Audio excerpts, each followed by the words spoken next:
Otep à tous, bien-aimés frères et sœurs. Nous allons de la guerre commerciale à la guerre technologique, sinon les deux en même temps. Et tous les coups sont permis. Les États-Unis ont frappé fort jusqu'à taxer les produits qui viennent de la Chine à hauteur de 145%. La Chine est allée jusqu'à 125%. Mais la Chine a frappé là où ça fait mal. De tout le temps.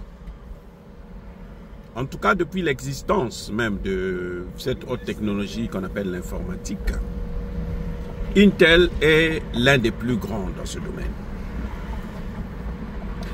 Mais, il s'avère que Intel a pour meilleur client la Chine. Donc, le plus gros client de Intel, c'est le chinois. Ce sont les Chinois. Donc, la Chine a décidé de frapper là où ça fait mal. Elle s'attaque à l'un des plus grands dans le domaine de l'informatique.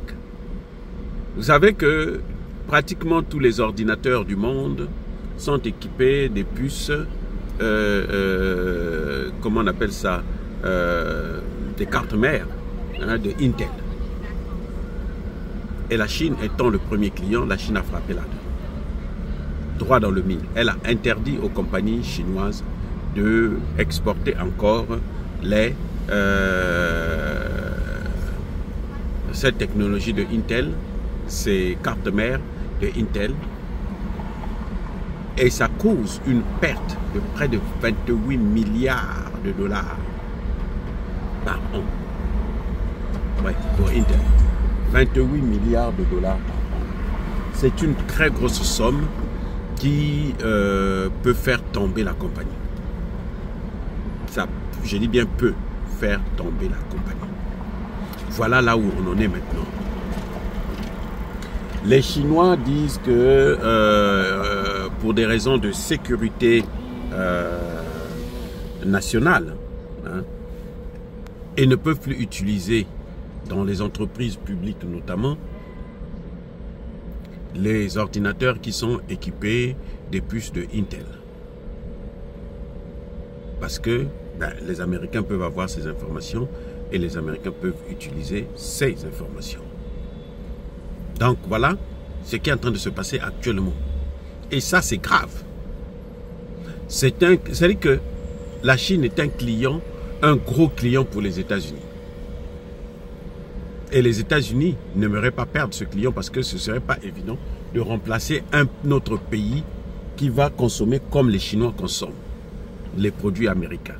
Les céréales, le pétrole, les banques de trésor américains. Maintenant, dans le domaine de la haute technologie, les ordinateurs, c'est impossible de trouver un remplacement dans ce domaine. Donc, en tout cas, c'est vraiment, j'espère qu'ils vont trouver une entente très rapidement avant que ça ne laisse, ça ne fasse des dégâts qu'on ne pourra plus jamais réparer. Ah oui, les Chinois ne font pas cadeau aux Américains.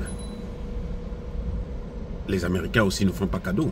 C'est vrai que les Chinois aussi payent le prix, mais les Américains payeront plus cher que les Chinois. À la longue. Les produits chinois sont des produits qui sont consommés par la plupart des pays du monde entier. Les produits américains sont consommés que par les pays qui ont beaucoup d'argent. La Chine vend plus et mieux que les États-Unis. La Chine fabrique plus et mieux que les États-Unis. En tout cas, aujourd'hui, de plus en plus, les produits chinois sont des produits de haute technologie qui sont adaptés, justement, aux conditions de vie dans certains pays. Donc, cette guerre, en tout cas, ça ne va pas apporter le résultat que Donald Trump attendait. que Donald Trump aurait souhaité. Mais au contraire, ça risque de faire beaucoup de dégâts, ça risque de laisser des traces indélébiles dans l'économie américaine. Et nous frisons carrément un crash du dollar à cause de cette guerre déclenchée par l'Américain Donald Trump. Les amis, c'est dur, c'est compliqué et chacun utilise les moyens qui sont à sa portée pour affaiblir l'autre. Soyez bénis, abondamment bénis par le Dieu des Kémités, par nos ancêtres angélisés. Vive l'Afrique éternelle, j'ai dit et j'assume.